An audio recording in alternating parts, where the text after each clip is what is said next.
Então, hoje nós vamos, passado o outubro missionário, nós vamos voltar à carta de Hebreus. E eu queria que vocês abrissem aí as Bíblias de vocês em Hebreus capítulo 12. Nós vamos iniciar hoje o capítulo 12 de Hebreus e estamos já caminhando para o final dessa carta, que tem muito para nos ensinar.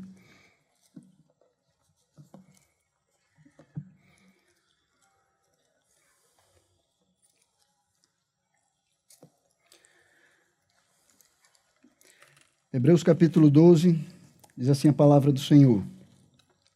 Portanto, também nós, visto que temos a rodear-nos tão grande nuvem de testemunhas, livremo-nos de todo o peso e do pecado que tão firmemente se apega a nós, e corramos com perseverança a carreira que nos está proposta, olhando firmemente para o autor e consumador da fé, Jesus, o qual, em troca da alegria que lhe estava proposta, suportou a cruz, sem se importar com a vergonha, e agora está sentado à direita do trono de Deus. Portanto, pensem naquele que suportou tamanha oposição dos pecadores contra si mesmo, para que vocês não se cansem, nem desanimem. Vamos orar, pedir ao Senhor que nos dirija através da sua palavra, que prepare os nossos corações para receber aquilo que Ele tem para nos falar hoje. Senhor Deus, nós temos a Tua palavra aqui aberta diante de Ti, Senhor. Nós queremos conhecer a Tua verdade, Senhor, queremos conhecer a Tua vontade para as nossas vidas, Pai. Por isso nós te pedimos, prepara os nossos corações, prepara a nossa mente, Senhor, para entender, receber aquilo que o Senhor tem para nos falar, Pai. E que a Tua palavra possa fazer morada nos nossos corações, e nós possamos viver de acordo com ela, Senhor. Possamos viver essa vida aqui, Senhor, fundamentados na Tua palavra, Pai. Nos livra, Senhor, das distrações. Prende a nossa atenção, Senhor, à exposição da Tua palavra, Pai. E que nós possamos crescer, Senhor. Saindo daqui, Senhor, durante a semana e ao longo das nossas vidas, nós possamos viver, Senhor, para fazer aquilo que o Senhor nos revela na Tua palavra. Nós te pedimos assim no nome de Jesus Cristo, Teu Filho. Amém. Jesse Owens. Jesse Owens foi um jovem negro americano, neto de escravos, que participou das Olimpíadas de 1936. Essas Olimpíadas foram realizadas em Berlim, né, na Alemanha. E ele participou dessas Olimpíadas diante dos olhos de Adolf Hitler e de uma multidão que subestimava, desprezava e não esperava muita coisa dele naquelas Olimpíadas. A propaganda germânica nazista não ficou fora dos Jogos Olímpicos naquele ano. E o incentivo aos atletas alemães foi tão grande que eles conseguiram colocar a Alemanha no topo do ranking, com 33 medalhas de ouro, contra 3 medalhas nos jogos anteriores. Os nazistas, eles queriam, acima de tudo, usar as Olimpíadas para provar sua crença na superioridade racial, demonstrar que o seu povo era um povo superior às outras raças. Owens não era só um atleta competindo com outros naquela Olimpíada. Ele estava diante de um enorme desafio, competindo em meio a uma atmosfera de preconceito e de hostilidade. Ele precisou lutar não só contra os atletas que estavam contra ele, mas contra a própria sociedade. A sociedade alemã nazista daquela época acreditava realmente nessa suposta superioridade racial. E ali no estádio, Owens era visto como alguém inferior, que não podia vencer as provas naquela Olimpíada. Nessa edição dos Jogos Olímpicos, Jesse Owens ganhou 4 medalhas de ouro, nos 100 e 200 metros rasos, no salto em distância e no revezamento 4 por 100. Ele foi o primeiro atleta a ganhar 4 medalhas de ouro em uma única Olimpíada.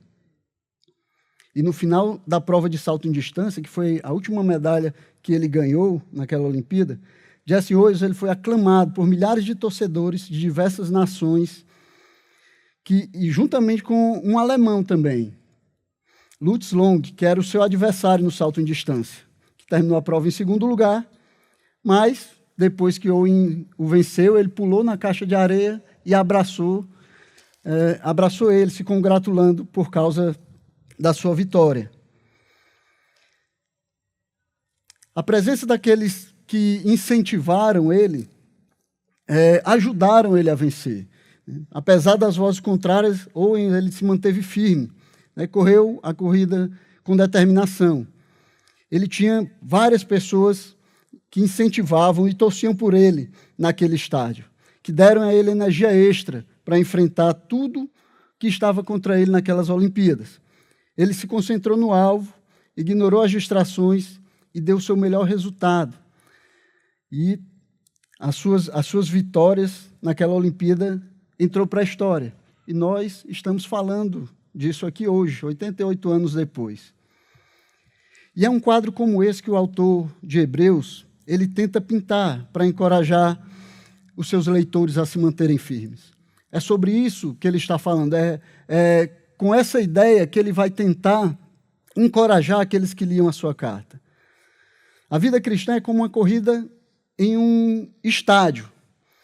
Ele aqui vai nos chamar para nós sermos perseverantes, para nos mantermos firmes, lembrando daqueles heróis que nos rodeiam e que pela fé eles enfrentaram provações nessa vida e venceram. Assim como Jesse Owens, tinha uma torcida que encorajava. Nós temos uma torcida que nos encoraja a seguir em frente. Nós temos uma nuvem de testemunhas que nos rodeia e nos encoraja. São aqueles que vieram antes de nós, pessoas que venceram pela fé, pessoas que enfrentaram dificuldades, que enfrentaram preconceitos, perseguições, mas que seguiram em frente. E assim como o sangue de Abel, ele ainda clama, como a gente viu no início do capítulo 11, mesmo depois da morte, ele continua clamando. O testemunho desses homens e mulheres de fé, eles nos desafiam a nos mantermos firmes, a continuarmos seguindo em frente na nossa corrida. E o texto que nós lemos, apesar de estar em outro capítulo, no início do capítulo 12, ele é o fechamento, a conclusão do capítulo 11, que conta o testemunho daqueles homens e mulheres que viveram pela fé. É como se o autor ele estivesse dizendo para nós, dizendo para os seus leitores, mas para nós também.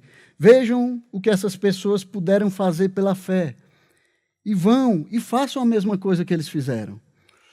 Mas principalmente olhem para Jesus, o autor e consumador da fé deles e nossa, que suportou a dor, a vergonha, a humilhação, a oposição dos pecadores. E sejam encorajados a seguir em frente com firmeza. Sejam encorajados a se manter firmes na corrida. E aí, em meio a essa exortação, para que os seus leitores eles não se desanimem, eles não voltem atrás, mas sigam adiante em busca da perfeição, o autor de Hebreus ele ensina aos seus leitores a viver a vida cristã de maneira a não retroceder, a não desanimar, a não ficar cansado diante das provações, mas renovar suas forças, olhar para o alvo e seguir adiante. Não temer os obstáculos que se colocam diante de nós, mas seguir adiante. E eu espero que o ensino do livro de Hebreus, ele nos encoraje.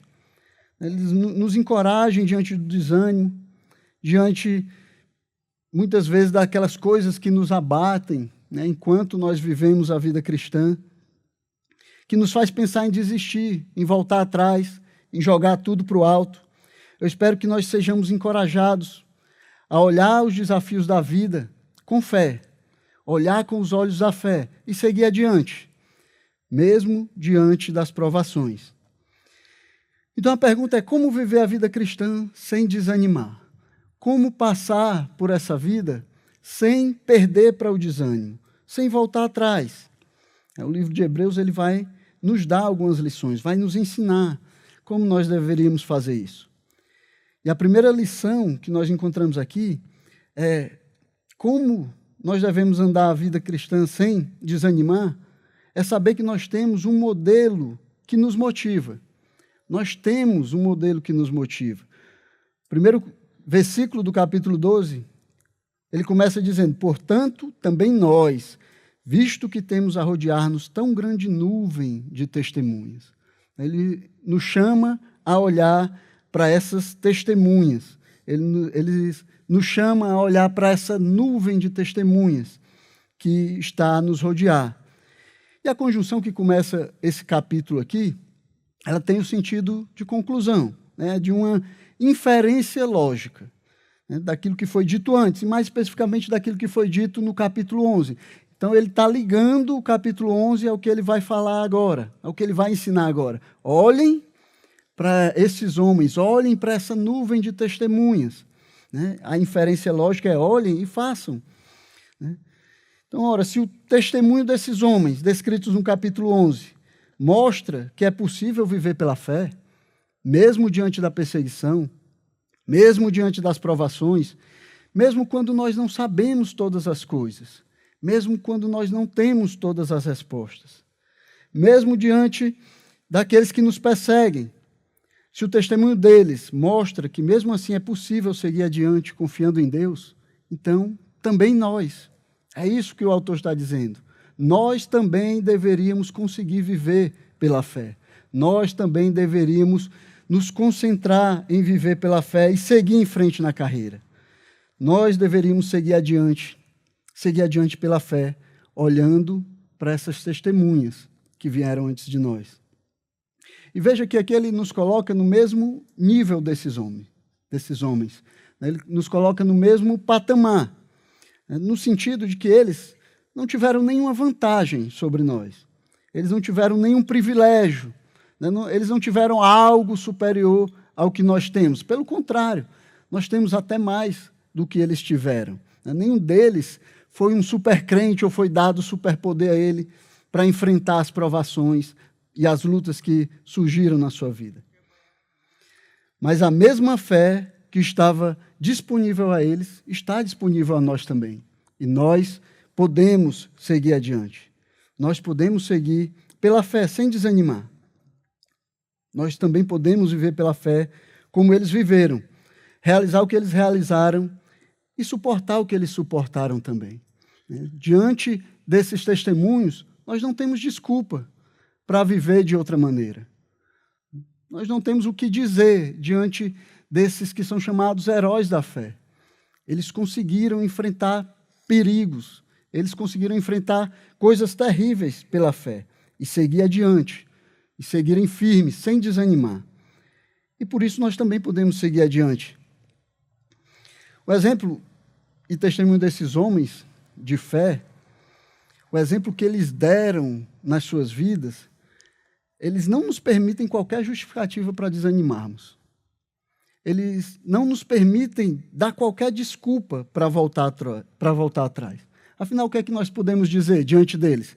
Depois de ler o capítulo 11 de Hebreus, o que é que nós podemos dizer como justificativa para desanimar, para voltar atrás, para chutar o balde, para não querer mais nada? Será que o problema é que zombaram de nós? A Bíblia diz que esses homens eles foram torturados. Será que o seu problema é porque rejeitaram você? Esses homens aqui foram açoitados, presos, apedrejados, cerrados ao meio, mortos ao fio da espada. Será que o seu problema, talvez, aquilo que lhe desanima é porque as coisas são difíceis, está difícil pagar as contas, está difícil equilibrar as finanças. A Bíblia fala de homens que foram peregrinos, passaram por necessidades, foram afligidos e maltratados. Será que o seu problema talvez seja porque você, não consigo, não estou com dinheiro para comprar roupas, eu não tenho como andar na moda, não tenho como seguir a moda, está todo mundo na minha frente. Esses homens aqui se vestiam de peles de ovelhas. Mas talvez o seu problema seja algo mais sério. Aquilo que lhe desanima seja algo mais sério. O seu candidato ele não foi eleito. É um problema mais sério esse, né? Esses homens aqui nem cidade tinham. Eles andavam errantes nos desertos, pelos montes, pelas covas, pelos antros da terra. Qual é a nossa justificativa para desanimar? Por que é que você anda desanimado, cansado? Por que você quer jogar tudo para o alto? Por que é que você tem se afastado de Jesus? Essa grande nuvem de testemunhas, meus irmãos, essa nuvem de testemunhas que nos rodeia, ela deveria ser um modelo que nos motiva a seguir em frente. Deveria também ser um modelo que nos envergonha quando nós queremos desistir. Que nos constrange quando nós reclamamos do que nós temos, do que nós somos, da nossa sorte, do emprego que nós temos, da casa que nós temos. Nós deveríamos ficar constrangidos diante dessas pessoas que enfrentaram coisas terríveis por causa da sua fé e seguiram em frente. Então, eles são um modelo para nós olharmos e continuarmos sem desanimar, sem cansar, continuarmos em frente, fazendo a vontade do nosso Deus. Nós deveríamos olhar para trás, para aqueles que vieram antes de nós e sermos encorajados a nos mantermos fiéis, a nos mantermos na carreira que foi proposta para nós. Diante dos obstáculos, das dificuldades, diante de tudo que possa aparecer, nós deveríamos olhar para esses homens e mulheres de fé e nos mantermos fiéis. Sem desculpas, sem medos, confiando no Senhor que fez promessas, tanto a eles como a nós também. Nós temos promessas que foram feitas a nós. Nós podemos confiar nessas promessas. Essas promessas deveriam nos animar. Diante das dificuldades, das provações, nós deveríamos seguir em frente. Nós deveríamos olhar para essas testemunhas e seguir em frente, sem desanimar. Em segundo lugar, nós precisamos enfrentar o desafio que é colocado diante de nós. Nós temos um modelo para quem nós precisamos olhar. Nós temos pessoas que viveram antes de nós, que enfrentaram coisas iguais, coisas parecidas, coisas muito mais difíceis do que nós enfrentaram, e nós podemos olhar para essas pessoas e seguir em frente, mas nós também precisamos enfrentar o desafio que é colocado diante de nós. E que desafio é esse? O que é isso que nós precisamos enfrentar? O que é que nós precisamos... Qual é a luta que precisamos lutar para seguir em frente? Ele diz na continuação do verso 1, diz assim: livremo-nos de todo o peso e do pecado que tão firmemente se apega a nós, e corramos com perseverança a carreira que nos está proposta. O desafio aqui é nos livrarmos. O desafio é nos livrarmos de tudo que atrapalha a nossa corrida. Tudo que serve de obstáculo. Tudo que nos atrapalha de seguir em frente, e mais do que isso, tudo que nos atrapalha de chegar em primeiro lugar. Nós devemos nos livrar de tudo isso. Nós não devemos nos apegar a nada que se torne um obstáculo para nós vencermos no final. Como um atleta que deixa tudo. Um atleta que deixa as festas, né, a comida, as comidas gostosas, a diversão, o entretenimento, e até a saúde, muitas vezes. Né? Exercício e esporte é sinônimo de boa saúde. Mas esses atletas de alto rendimento, né, que levam o seu corpo até o limite, que treinam até a exaustão para chegar em primeiro lugar, depois de 15, 20 anos, o corpo deles está acabado. E eles sabem disso, que vão chegar lá com os joelhos ruins, né, com as articulações doendo, mas eles não se importam com isso. Eles seguem em frente, eles deixam até a própria saúde para conquistarem uma medalha, para conquistarem o primeiro lugar. E a época em que essa ilustração, essa metáfora de uma corrida foi usada aqui pelo autor, ele estava pensando nos Jogos Olímpicos, né, que já existiam naquela época. E nesses jogos só competiam homens, né, e as mulheres eram proibidas até de assistir aos jogos. E elas eram proibidas porque os atletas eles competiam nus. Né? Esse é um costume que começou uns 700 anos antes de Cristo. Os atletas competiam todos nus.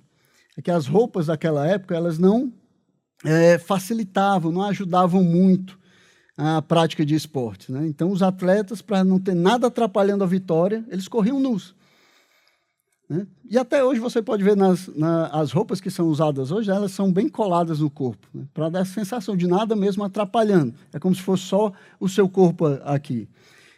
Então, eles faziam isso, tiravam tudo, eles se despiam de tudo que atrapalhasse eles de vencer, de tudo que atrapalhasse a sua vitória. Eles não tinham apego a nada. E os leitores, eles sabiam disso. Eles sabiam como eram praticados os Jogos Olímpicos ali. E quando eles ouvem que eles deveriam se livrar de tudo que atrapalha a corrida, como os atletas faziam, eles entendem bem que quando diz tudo, é tudo mesmo. Qualquer coisa que atrapalha, qualquer coisa que lhe impede de correr a corrida, de vencer a corrida, você tem que se livrar. Da mesma maneira que os atletas deixam até a roupa para vencer, eu também não posso me apegar a nada que me atrapalhe de chegar no final da corrida. É claro que isso é uma metáfora, irmãos, né? Então, nenhum crente precisa ficar realmente nu para vencer no final, né? Mas eles entenderam que eles precisavam estar dispostos a tirar tudo aquilo que atrapalhava. Esses irmãos que receberam essa carta aqui, eles entenderam que eles tinham que tirar tudo da sua vida que atrapalhava eles de correr bem a corrida, de chegar em primeiro lugar na corrida. Todo o peso, eles precisavam se livrar de todo o peso. E todo o peso significa todo obstáculo que nos impede de viver uma vida cristã que agrada a Deus. Qualquer coisa, amigos, parentes, trabalho, namoro, entretenimento, dinheiro, tudo que atrapalha a sua vida com Cristo, tudo que atrapalha o seu relacionamento com o Senhor, tudo que impede você de seguir adiante, de crescer e se tornar como Cristo, você deve colocar de lado. Você deve colocar de lado como um atleta que está pensando em vencer. Como um atleta que está pensando em chegar em primeiro lugar, você deve abandonar tudo que lhe atrapalha. E eu não sei o que atrapalha você. Eu não sei o que impede você de correr a carreira cristã. E, às vezes, o que atrapalha uma pessoa pode não ser problema para outra pessoa.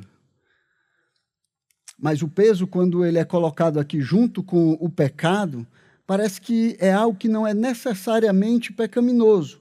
É algo que é provavelmente algo legítimo, mas que se torna pecaminoso, porque te impede de correr bem a carreira. E às vezes é algo até legítimo, é algo até que a Bíblia diz que você deveria realmente cultivar. Mas aquilo acaba se tornando pecaminoso, porque impede você de seguir em frente, impede você de crescer, de se tornar como Cristo. Mas ele também fala do pecado que tão firmemente se apega a nós, né? Então tem aquelas coisas que não são necessariamente pecados, mas que nos impedem de seguir em frente. Mas tem também aqueles pecados que igualmente nos impedem de seguir em frente. Esse pecado que firmemente se apega a nós é aquele pecado que nos controla, pecado que nos distrai, né, que nos seduz facilmente. Que você, quando você menos percebe, você caiu no pecado. E aí você voltou atrás. É aquele pecado que, quando ninguém está olhando, você nem se preocupa tanto. E você se justifica, né, justifica o seu próprio coração e diz, mas todo mundo peca. É aquela coisa que persegue você e que você constantemente tem caído nesse pecado. Isso aqui também pode ser diferente para as pessoas, né? Apesar de pecado ser sempre pecado, as pessoas diferentes são mais sensíveis a pecados diferentes. A sua luta não é igual à minha luta, né? Alguns lutam mais com pecados e outros lutam mais com outros pecados. Mas todo pecado nos impede de seguirmos em frente na nossa corrida em direção a Cristo. Por isso é que nós devemos lutar com todas as forças para nos livrarmos dele. Por isso é que nós temos que colocar ele de lado. Por isso é que nós temos que lutar para seguir em frente, abandonando o pecado, abandonando o peso que nos impede de correr o máximo que nós podemos correr para sermos como Cristo. Nós precisamos nos livrar do peso e do pecado que nos impede de corrermos a carreira cristã. Nós precisamos seguir em frente. Não podemos nos apegar tanto a algo que nos impede de estarmos na presença de Cristo, nos impede de sermos como Ele. Não podemos nos enganar e deixar que o pecado nos afaste do Senhor. Nós precisamos seguir perseverantes nessa corrida. Mesmo debaixo de provação, nós precisamos seguir adiante na carreira que nos foi proposta. Então, seja honesto com você mesmo e com Deus. Qual é aquela coisa, aquele desejo, ou aquela pessoa que te impede de seguir em frente na corrida? Pense com você mesmo e seja honesto. O que é que te impede de seguir em frente na corrida? O que é que te impede de dar o máximo, dar o seu máximo nessa corrida? Pode ser alguma coisa que talvez não seja pecaminosa em si, né? Pode ser um hobby que você tem.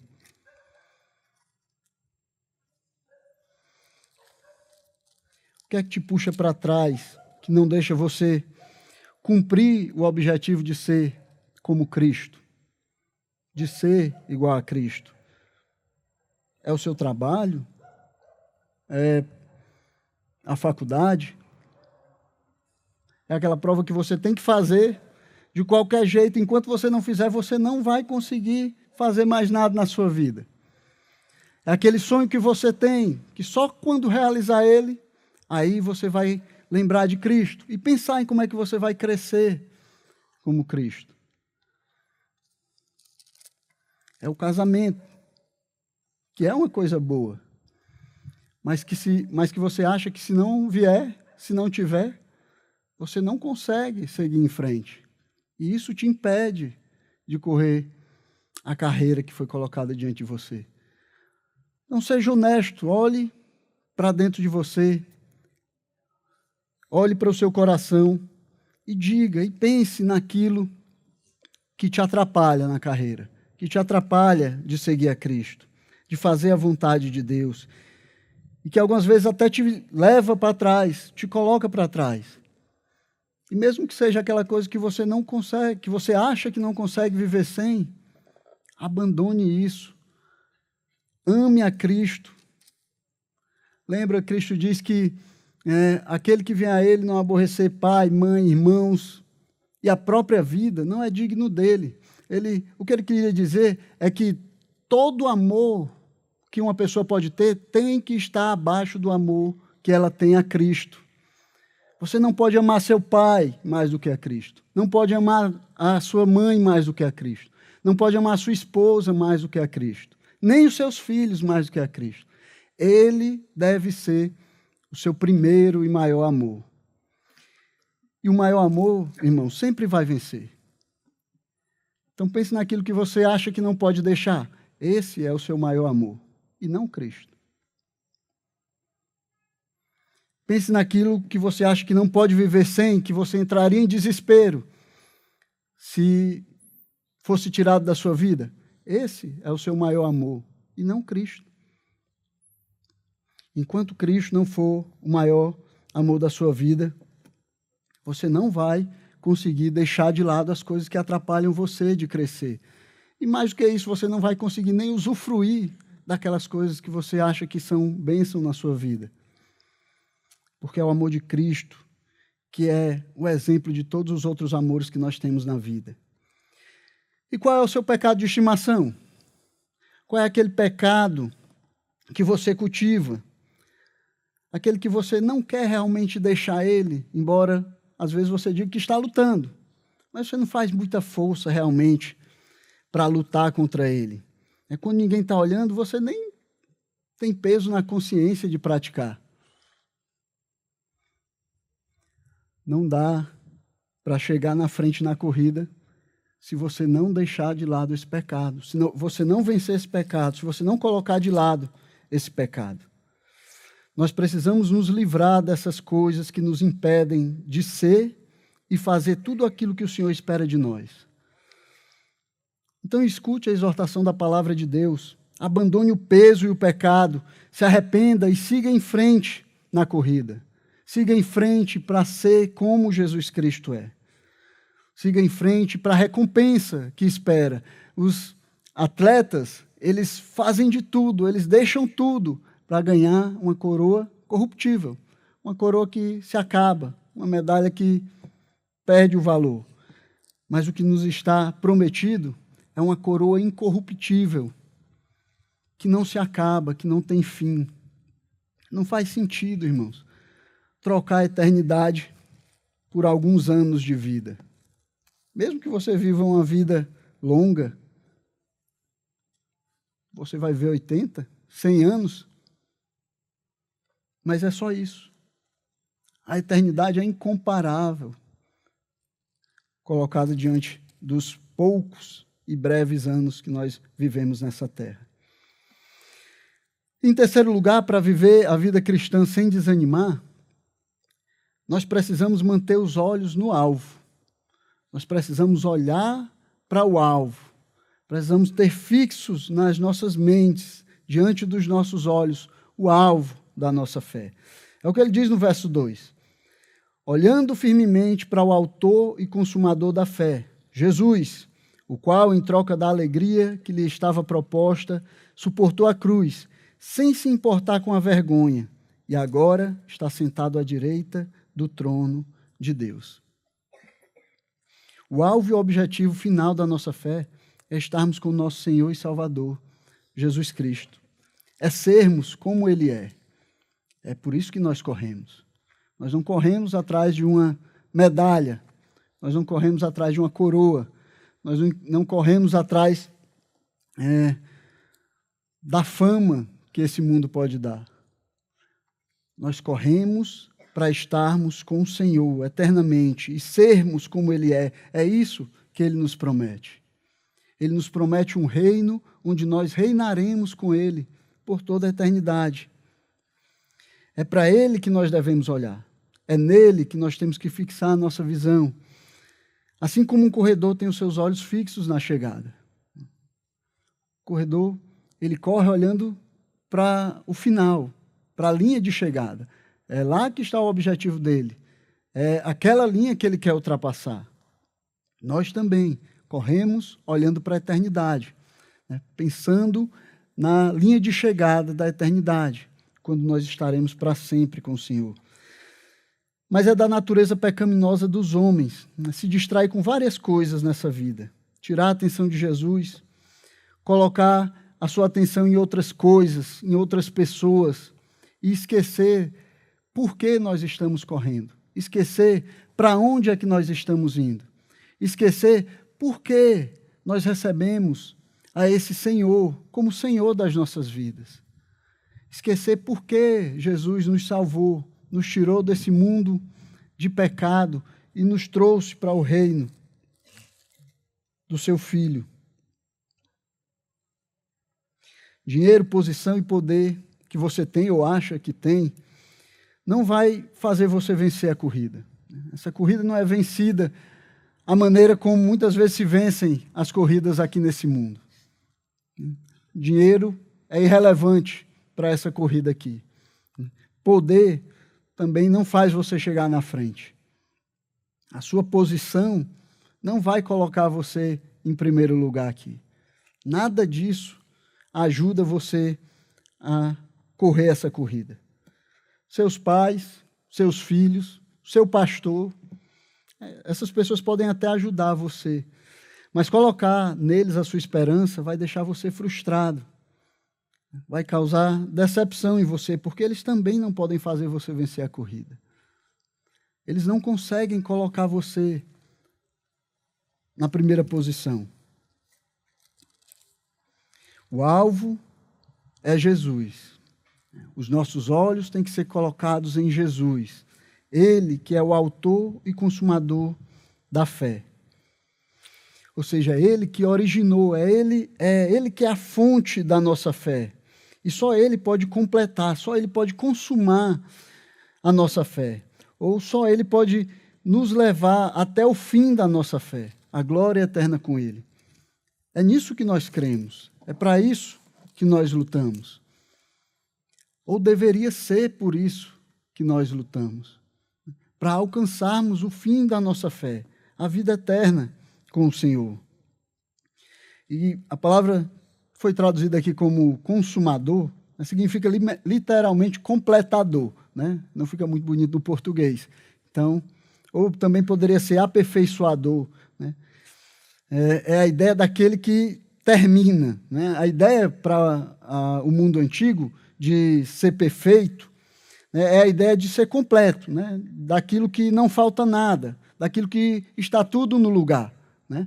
Por isso é que, às vezes, você pode olhar para uma pessoa e dizer que ela é perfeita, mesmo que não seja uma pessoa muito bonita, né? Mesmo que não tenha as feições muito bonitas, ainda assim você pode dizer que é perfeita. Por quê? Porque está tudo no lugar, né? Tem a cabeça no lugar, os braços no lugar, as pernas, não está faltando nada, tudo no seu devido lugar, é uma pessoa perfeita ou completa, né? Nesse sentido, é que Jesus é o nosso consumador, é o consumador da nossa fé, é aquele que vai completar a nossa fé, o aperfeiçoador.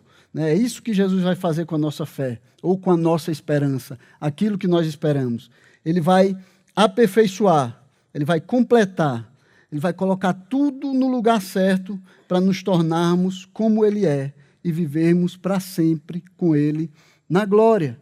É por isso que os nossos olhos têm que estar em Jesus. Não adianta você ficar aqui reclamando que os irmãos não me ajudam. Mas esse irmão fez errado. Aquele outro pecou e ninguém disse nada. Tire os olhos dos irmãos. Tire os olhos dos irmãos quando a sua intenção é reclamar por causa deles ou usar eles como justificativa por causa dos seus próprios pecados. Deixe de olhar para eles e olhe para Jesus. É Ele que é o objetivo e o alvo. Só quando você estiver igual a Ele, aí sim você vai estar completo. Não adianta se nivelar pelos outros. Todos aqui são pecadores e falhos e erram constantemente nas suas vidas. Nenhum aqui é um exemplo perfeito para você. Só Jesus é o exemplo perfeito. Só Ele. Só Ele é o nosso alvo e é nele que deve estar os nossos olhos. E, ao mesmo tempo, né, que Ele é o alvo, Ele é também um exemplo para nós. O autor aqui vai dizer que Ele mesmo, Jesus, suportou a cruz sem se importar com a vergonha. E por que Ele conseguiu suportar a cruz sem se importar com a vergonha? Porque Ele olhava para a alegria que lhe estava proposta. A recompensa que Jesus via aqui, ela era tão superior que Ele desprezava a vergonha, a dor. Ele não levava em conta, ele não se importava com o sofrimento que estava diante dele, né? Porque os olhos dele estavam na recompensa, estavam na alegria eterna que ele sabia que teria com o Pai. E é só assim que nós vamos também conseguir correr essa corrida que está diante de nós, irmãos. Se você estiver olhando para os irmãos e se a sua fé estiver fundamentada em alguém aqui ou no pastor, você vai falhar, você vai desistir, você vai desanimar no final. Mas se os seus olhos estiverem em Cristo, se o seu alvo for Jesus Cristo, então você vai conseguir seguir adiante, assim como Ele fez. Colocou os seus olhos na recompensa, na alegria que estava diante dele, conhecendo a recompensa que estava diante dele, sabendo o tamanho que era essa alegria. Ele conseguiu desprezar, não se importar com a dor, com a vergonha que ele teve que passar. Manter-se olhando firmemente para Jesus significa não esquecer, né? Pensar fixamente nele, não esquecer que é Ele que é o nosso alvo. Se manter nas nossas mentes a sua obra, a sua palavra, a maneira como ele venceu os desafios. É assim que nós vamos conseguir vencer as provações dessa vida. É assim que nós vamos conseguir nos manter animados no meio da perseguição, da provação, das aflições, das lutas que nós temos que enfrentar nessa vida. É só assim, colocando os nossos olhos em Jesus. E ele conclui no verso 3, dizendo: portanto, pensem naquele que suportou tamanha oposição dos pecadores contra si mesmo, para que vocês não se cansem, nem desanimem. Então aqui ele reafirma a exortação de olhar firmemente para Cristo.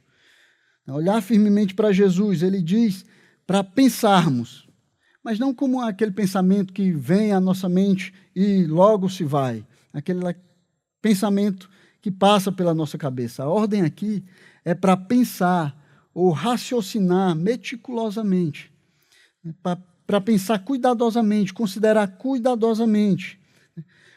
o testemunho de Jesus cuidadosamente e ser encorajado por ele. É assim que nós temos que pensar em Cristo. É assim que Cristo tem que estar diante de nós. E lembra que essa carta ela foi escrita para impedir que os crentes hebreus eles retrocedessem, né? Que eles voltassem atrás, voltassem para o judaísmo e abandonassem a sua fé. Por causa da perseguição, da rejeição, porque a vida estava difícil, eles estavam pensando, não, vamos voltar para o judaísmo. Lá o pessoal estava já acostumado com a gente, estava tudo certo. A gente continua adorando o mesmo Deus. Então, vamos voltar atrás.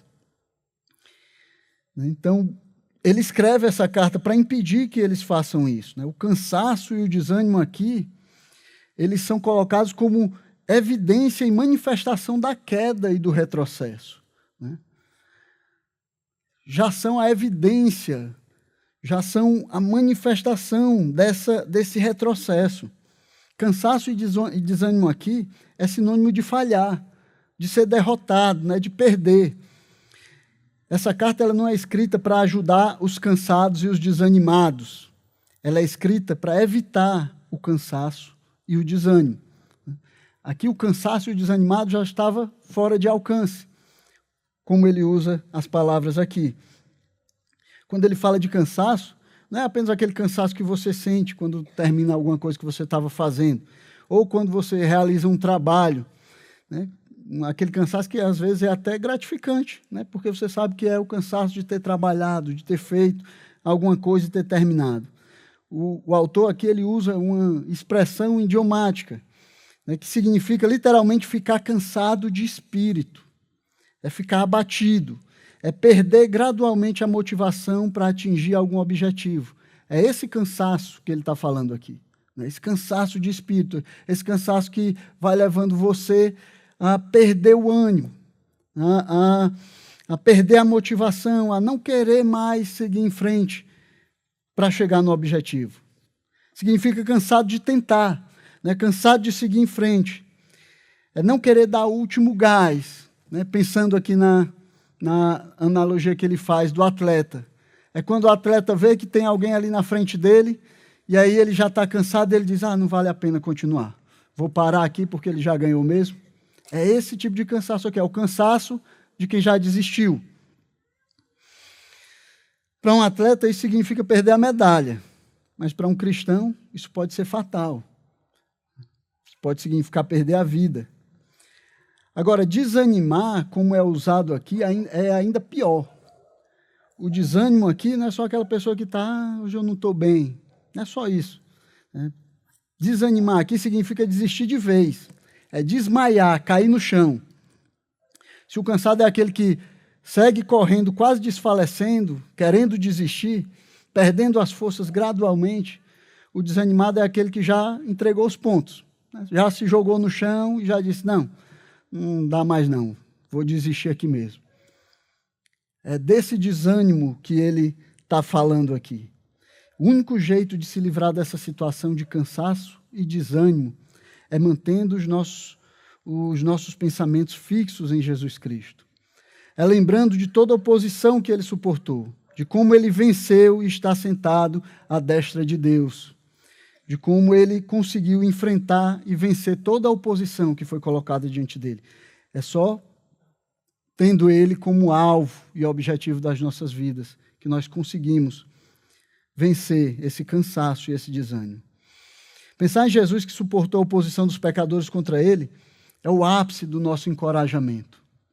Deveria ser o ponto alto do nosso encorajamento, olhar para ele e dizer, não, ele seguiu em frente, ele não desistiu, ele me amou até o fim. E mesmo não precisando, ele enfrentou a oposição, enfrentou a cruz. O texto de Hebreus nos lembra que ele não apenas passou pela dor, mas o fez por uma razão. A alegria que estava proposta a ele. A alegria que ele tinha, a alegria que ele sabia que teria junto ao Pai. A alegria que ele sabia que teria em salvar muitos que creriam nele. A recompensa que ele teria de pessoas que seriam salvas. Por causa disso, ele seguiu em frente. Isso nos ensina, meus irmãos, que o sofrimento não é o fim. Mas o sofrimento é um caminho que nos leva para a glória, que nos leva para uma recompensa eterna. Nesse mundo tereis aflições. Foi isso que o Senhor nos falou. Nós não vamos viver aqui isentos, livres completamente do sofrimento. Mas o sofrimento, nós podemos usar o sofrimento para sermos mais parecidos com Cristo, para crescermos e nos tornarmos mais como Ele é. Assim, quando nós estivermos querendo cansar ou desanimar por causa dos obstáculos que nós estamos enfrentando nessa vida, nós podemos olhar para Jesus e lembrar que Ele já passou por tudo isso, né, e venceu. E por causa disso nós também podemos vencer. Ele nos convida a segui-lo, né, a não desfalecermos, mas a nos mantermos firmes, sabendo que nós estamos correndo em direção a Ele. O nosso alvo final e a nossa recompensa. É o Senhor que é a nossa recompensa no final. É atrás disso que nós deveríamos correr. É por causa disso que nós deveríamos nos esforçar. Por causa disso que nós deveríamos tirar forças do nosso íntimo, de onde não tem, e seguir em frente para a glória, para a eternidade junto com o Senhor. Eu queria terminar deixando algumas aplicações que nós podemos tirar desse texto para levarmos para as nossas vidas, né? Hebreus 12:1 nos exorta que nós a nos livrarmos de todo o peso e do pecado que firmemente se apega a nós. Isso deveria nos levar a refletir sobre o que é que nos impede, o que é que nas nossas vidas nos impede de seguir a Jesus com total dedicação. O que te impede de servir a Deus com total dedicação? Pode ser um hábito, pode ser um relacionamento, pode ser medo que você tem de alguma coisa. Como cristãos, nós somos chamados a identificar essas barreiras e buscar força em Deus para vencê-las. Essa é uma oportunidade de renovar a nossa caminhada e nos focar naquilo que realmente importa, viver para a glória de Deus. É para isso que nós fomos chamados, irmãos. E qualquer coisa que te impeça de viver assim, deve ser colocado de lado. Deve ser abandonado para que você viva realmente para a glória de Deus. Em segundo lugar, a corrida da fé, ela não é fácil. E muitas vezes ela é marcada por dificuldade, marcada por sofrimento, por aflições.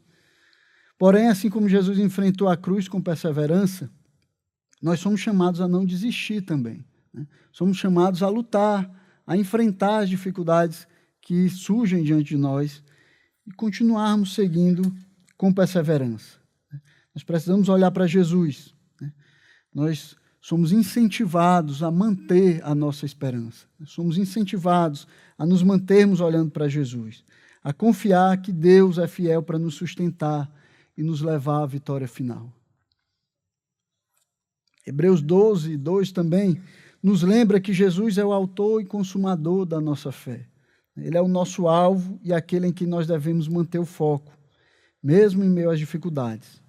Quando tiramos os olhos de Jesus, nós perdemos a direção. Se você coloca os seus olhos em qualquer outra pessoa ou coisa, você vai acabar se decepcionando, porque os nossos olhos eles têm que estar em Jesus. Ele é o alvo e objetivo da nossa fé. E a nuvem de testemunhas ao nosso redor é uma lembrança de que não estamos sozinhos, né? De que nós não somos os únicos a enfrentar dificuldades. Nós não somos os únicos a passar por aflições. Nós não somos os únicos a sofrer por causa da nossa fé. Nós não estamos sozinhos. Há uma comunidade de fé que caminha junto conosco. Há um povo que se reúne como igreja, que está junto conosco. Isso nos encoraja a compartilhar as nossas dificuldades com os irmãos, a apoiar um ao outro mutuamente, a apoiar um ao outro em oração, a ajudarmos uns aos outros nas dificuldades que nós temos. A caminhada cristã é uma corrida comunitária, onde a força dos outros pode nos ajudar a perseverar. Então, nós temos que olhar para aqueles que vieram antes de nós, que são exemplos para nós, mas também devemos olhar para aqueles que estão junto de nós agora, para seguirmos juntos com eles, para eles nos ajudarem na nossa caminhada. E assim como o texto ele nos exorta a nos livrarmos dos pesos e do pecado que nos atrapalha, aqueles que ainda não decidiram por Cristo podem pensar sobre o que é aquilo que impede deles terem paz verdadeira com Deus, de terem paz verdadeira nessa vida. O pecado que todos nós cometemos, ele nos traz culpa, nos traz vazio, ele nos separa de Deus, ele nos mantém longe do Senhor. E é assim com todo mundo. Todos nós estávamos separados de Deus. Não existe nenhum, por bom que seja, por bem que tenha feito, não existe nenhum que tenha o seu relacionamento com Deus mantido. A única maneira de nós reatarmos o nosso relacionamento com Deus é através de Jesus Cristo. Ele é o único que pode chegar diante de Deus, se apresentar como propiciação no nosso lugar, entregar a sua vida sem pecados para morrer por nós e assim reatar o nosso relacionamento com Deus. Não existe outra maneira. Essa é a maneira do próprio Deus. Foi assim que ele quis fazer e é assim que ele faz. E é só assim que nós conseguimos chegar até Deus. Você pode tentar da maneira que você quiser. Não tem outro jeito. Só o Senhor Jesus Cristo, através da sua morte e ressurreição, pode nos conduzir a Cristo. Amém? Então, irmãos, que essa palavra possa nos ajudar a seguirmos em frente, sem desanimar, a não nos cansarmos diante das lutas dessa vida, mas seguirmos em frente, olhando para Jesus Cristo. Ele é o exemplo máximo da nossa fé. Ele é o exemplo máximo que pode nos levar até o final. É olhando para Ele que nós vamos enfrentar as coisas dessa vida e continuar em frente na carreira que foi colocada diante de nós. Vamos orar? Baixa a sua cabeça. Quero pedir ao Senhor que nos ajude a enfrentar as lutas dessa vida, olhando para Jesus. Santo Deus e Pai, nós somos gratos, Senhor, a Ti. Somos gratos porque o Senhor, quando nós não buscávamos por Ti, quando nós éramos Teus inimigos, quando nós achávamos que tínhamos tudo o que precisávamos para viver, o Senhor, em graça e misericórdia, nos alcançou, Pai. Nos deu uma nova vida, Senhor, através do Teu Filho, nos deu a possibilidade de estarmos novamente juntos contigo, Pai. Agora, Senhor, nós Te pedimos graça, Senhor, para também nos mantermos firmes, Senhor, na caminhada, para seguirmos em frente, Senhor, sem desanimar, olhando para aqueles que vieram antes de nós, lembrando das lutas que eles enfrentaram, Senhor, lembrando da firmeza da sua fé e sendo firmes, sendo igualmente firmes, Pai. Mas, acima de tudo, olhando para Jesus Cristo, autor e consumador da nossa fé, Pai. Vendo o seu exemplo, a sua luta, Pai, e seguindo adiante com os olhos fitos nele, Pai. Nos ajuda, Senhor, nas nossas lutas, nos ajuda, Senhor, na luta contra o pecado, nos ajuda, Senhor, na luta contra os ídolos que nós fabricamos, Senhor, nos nossos corações. Nos ajuda a sermos aquilo que o Senhor nos chamou para ser, Pai. Nos ajuda a crescermos e nos tornarmos mais parecidos com o teu Filho Jesus Cristo, porque Ele é o exemplo, alvo e recompensa das nossas vidas. Nós louvamos o teu nome e te pedimos assim, em nome de Jesus Cristo, teu Filho. Amém.